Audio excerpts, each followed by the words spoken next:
Greetings and welcome to today's episode of The Big Question. I am your host here, Simon Irungu. Now, Azimio One Kenya Alliance is set to carry out interviews to come up with the most suitable candidate to deputize Raila Amolo Odinga come the 9th August election. Now, some of the qualifications that they are putting into consideration include the candidate must qualify for the nomination as deputy president, demonstrate respect for the people, bring honor to the nation and dignity to the office, promote public confidence in office. Now, some people are arguing that Lonzo by far meets all these qualifications, and yet why is he not being considered to deputize Raila? Now, before we go to the show, Professor, let me a special shout out to Mambo Safi.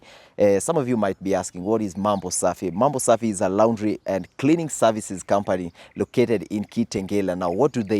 They offer laundry and cleaning services. Now, how do I get to Kitengela to take my laundry there? Now, don't worry, because Mambo Safi offer free pickup and delivery services.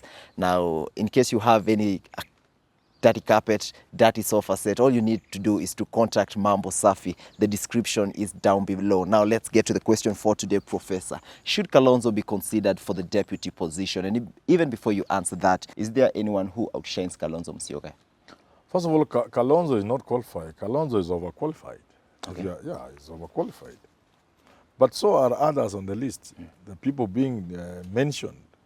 There are also others who are qualified and others who are overqualified. Mother Karua is there, she's overqualified.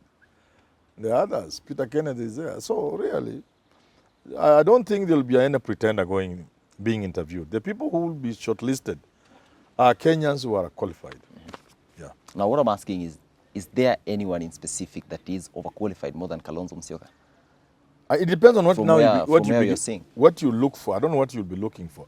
If you are looking for reform credentials, a platform on which I think Raila should be campaigning, reform credentials, you are a person who has fought for this country, you are a respecter of democracy and human rights, then Mother Karua will be the most qualified. Kalonzo Raila ticket has been tested not once but twice. Yes. Now, in terms of numbers, Kalonzo is bringing in a solid of 2 million voters, that is from Ukambani. Now, should Raila be gambling with bringing in Mother Karua, who is not assuring of numbers? That's a very tricky question. We have tried to address it, many of us who are looking at the political scene. Kalonzo comes with numbers, certainly. But where is the guarantee that Mother Karua will not bring numbers?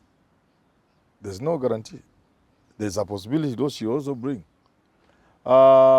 Again, I have always said, and many people again have said, that you must look beyond the mere numbers.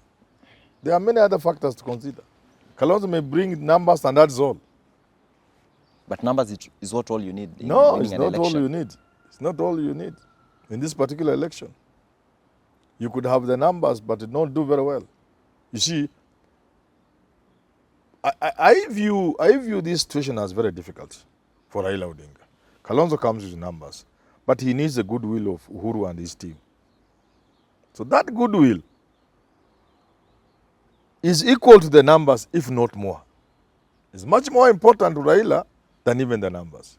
And I've tried to explain this thing, but it's difficult to explain. So you need Uhuru, you need his team, you need Kalonzo.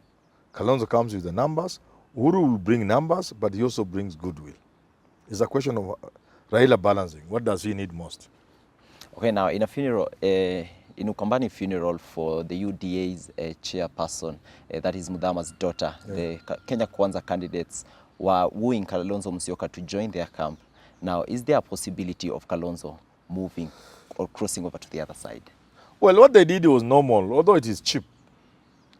Because you say Kambas are being mistreated, why are they not giving Kalonzo? But why don't you give Mudhama to be running mate for Ruto? Just like Wetangula saying, Azimio is not giving the brother gubernatorial ticket in Nairobi, Tim Wanyonyi. Why don't they give him? No. Why doesn't Kenya Kwanza or Ford Kenya give him? So it is cheap, but it's politics, we understand. I don't really know how to look at that. It's a difficult question. Now, 2 years ago, if you were going to tell someone that Musalia Mudavadi might join Ruto, someone will call you a liar. That's true, maybe? But that's why I'm saying it's a very difficult question, because I'm about to tell you I don't see Kalonzo leaving Azimio and joining Kenya Kwanza. Now, let's look at But then I'm reminded the same way you are reminding me. Nobody thought Mudavadi will go. He went. So politicians are people you can't quite... But I find what I would answer, the best way to answer the question was, how will it affect Kalonzo? And I think he will look like he will come out bad. Apart from coming out bad, is there Yes. anything else that Kalonzo is losing? Losing. Yeah. You lose your name. In politics, your name is everything. Okay. His Now- name he'll come out like a childish person who say this tomorrow, then this just flip-flopping. Then, people are, where were you? People will ask so many questions. You say you are promised running mate. Where is it? At your age, somebody can just promise you and you go home. He started off by And then saying there's that a document you sign in broad daylight. Before signing, why didn't you insist that thing is put there? So how will you come out? I've been talking to Kalonzo's people. Some of them are my friends. I tell them you are pushing Kalonzo to look bad. Let Kalonzo defend his position in Azimio and convince these people there are greater things in this thing than just running mate. Okay, now let me ask you something that that is coming out right now. Kalonzo was being wooed in a funeral. We've seen politicians carrying out campaigns or promoting political agendas in funeral. Is it something that is just because people are mourning out there? This is Kenya. These are the platforms Kenyans have, and you cannot deny them. Kenyans talk in funerals and in church. But we see Let them continue talking. This is because it's part of our way. What will happen with the time, these things will just die, they are natural death. But to try to force them to legislate, unless somebody like is in church and using the pulpit itself. But if it's just away from the pulpit, let him watch aseme matope yake. Okay. Aende nyumbani. Kama ana shilingi 10 apatie watu, which is bad, aende.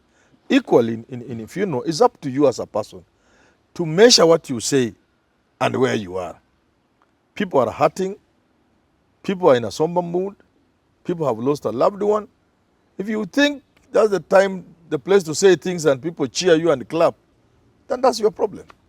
But let them go on. We remember in former Mount Elgon MP, that is John Sunet funeral, we saw how things ended up being ugly. Yes. With supporters from Azimio and supporters from Kenya Kwanza colliding and actually Yeah, fighting. that's what I'm saying. Politicians should be aware.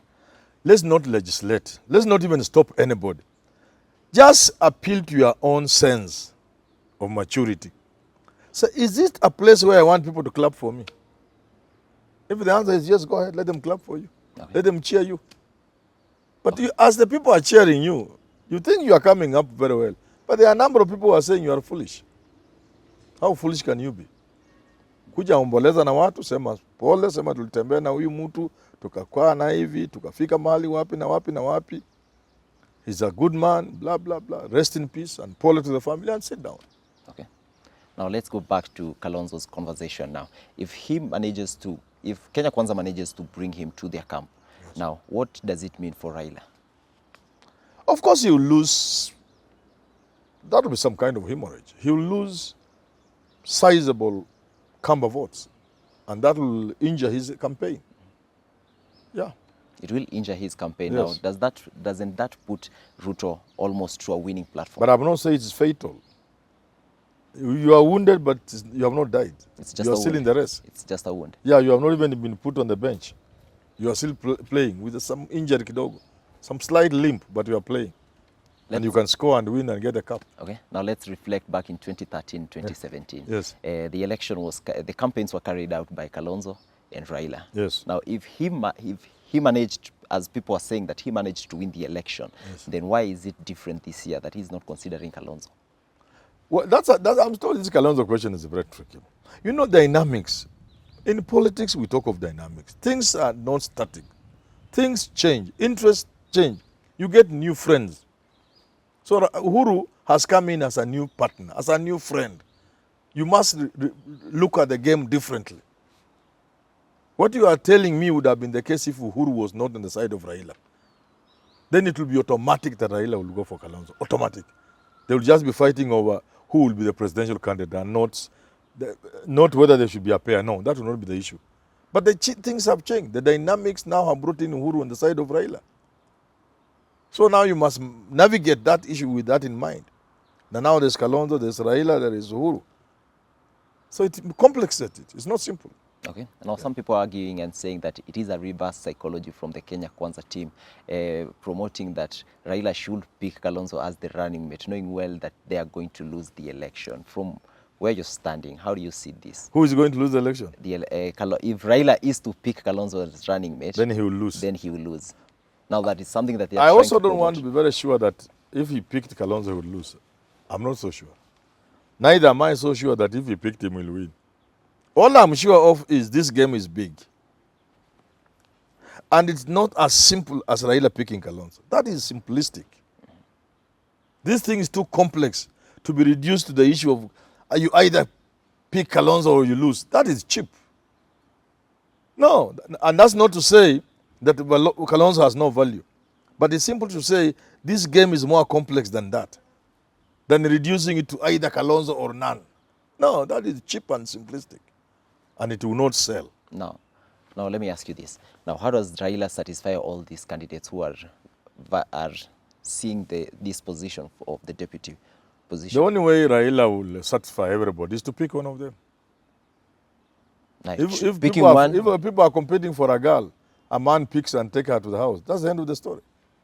Game over. She's somebody's wife. What do you do? But you have to live with it. These guys will have to live with it. These guys cut the communication with this other. It's a different scenario because right now he needs all these people, and a girl can't pick all these people. No, that's why she should go with one person and become his wife, and the rest have to look for other girls. For now, when Moi picked Uhuru, he just said the rest of you can look for other things. Mudavadi, as I told you, look for other things. There are other things in the mix. Look for one. So Raila will pick Mada Karua and tell the rest to join the team, to continue fighting for the team. In any case, and I've said this, and that's where Kalonzo is being misadvised. You are better off being within the winning team than trying to play outside. And I've said this, and I don't want Kalonzo to experience it, because nobody is going to see it. You let Raila win this election, as he's going to win this election. And it's not because I support Raila or anything. Raila is going to win this. And are you certain about... And the stars are aligned. You know, the stars are aligned in favor of Raila. And the numbers are in his favor. He's going to win this election. If Kalonzo is with Raila, he will continue being relevant and even have a chance of being president in the future. If, however, he listens to these young people, some of them merely out of boyhood, and he does the impossible and goes to Kenya Kwanza and Raila wins, that will be the end of him. He will have joined Mudavadi in political oblivion. Kwisha. Hata wai kusikika kama people, when you say Kalonzo, who is that? Kalonzo Musyoka. What was he? Nobody will remember. Former vice president. Like Mudavadi. Nobody will remember after Raila. I'm telling you, generational change. Kenya is changing and changing in many things. The only people who remain relevant are people who will be in the winning team. If Ruto wins and you are there, you remain relevant. The rest, the other side, they will go with Raila into retirement and there will be nothing. That's how this game is going to be played. And are you certain that Azimio is the winning team? Azimio has won this election. I'm not even waiting. We are waiting for the margin. But Raila has carried the day. And it's not because of anything. It is the stars are aligned in his favor and he has the numbers. And the system which normally blocks him is neutral at the very best or worst. It's not going to interfere. So why would Raila want to be president? But people are arguing and saying that Ruto is in the government. He knows how. Which government? I've answered this question. I was talking to Jad the other day. I said, in 2013, Raila went into an election. He was freshly the past prime minister. Mudavadi was not with him, but he was deputy prime minister. So I think I made a mistake there. He was there, prime minister. Kalonzo Musyoka, vice president. Moses Weta the fifth, foreign affairs. How did that help them? Raila got the votes he got because he's Raila. and not because he was prime minister at some point. That didn't help him. There are obvious things even myself I could see. I wondered how could I have been in government and not see all those funny things in IBC?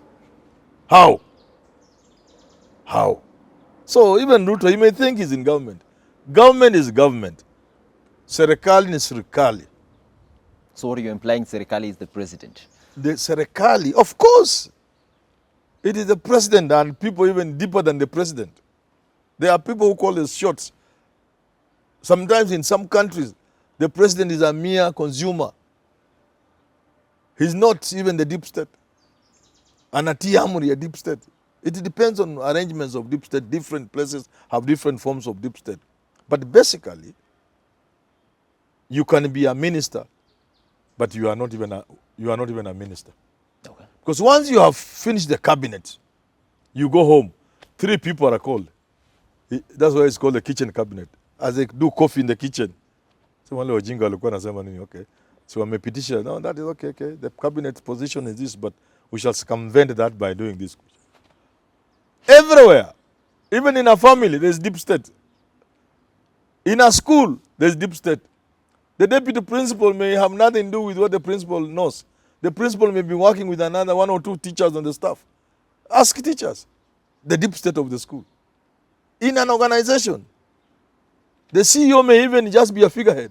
There may be people who are calling the shots. In some organizations, government institutions, it's the procurement man who calls the shots. Anaita CEO anamwambia najua weekend uko kafu sana. Shika hii 50,000, go and enjoy yourself. You see, it's the deep state. So deep state simply means the guys behind the scenes who control things beyond what you see.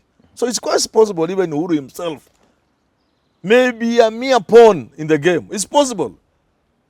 If Uhuru could be a mere pawn in the game, how much more so Ruto?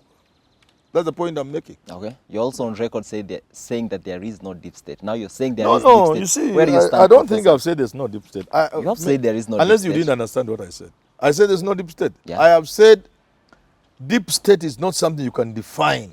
You cannot put your hand on deep state. That in every organization, in every country, there are always these people you can't put your hand on loosely. You can't say who. But they seem to be the people behind everything happening. In some countries, they are there to ensure the country runs the way it is running without the jeopardy of losing. Look, when the deep state lost it in Russia, briefly, Mikhail Gorbachev messed everything. They slept just one day, they winked like this, and Mikhail Gorbachev took over. Iyo kulala tu siku moja, and everything as we had known it, collapsed. In some countries, the military, people who are serving in the military and those serving, to ensure there is no politician who will come and change the country into some direction. In some countries, it is the richest people who will ensure that the country does not depart from certain policies. And they call the shots. They even make sure they determine who becomes president. And that's why in many countries, and I would say even Kenya perhaps, these people who finance people, they finance Ruto during the day, they finance Raila during the night.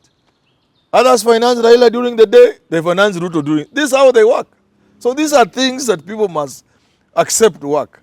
All these big billionaires, you think they just support even this Mount Kenya Foundation? They may be financing Raila, but they quietly. Wanatuma Rigathi naambia pelekea ya Ruto hii kitu kidogo hii. Yes, that's how they work.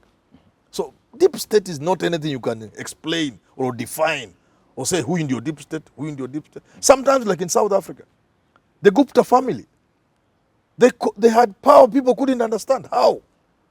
A family controlling who becomes minister. Telling the president who is not a futa, who is finance minister, who hatutaki, atoa yele. Na isifike saa 6, akuwe ametoka. Na anatoka.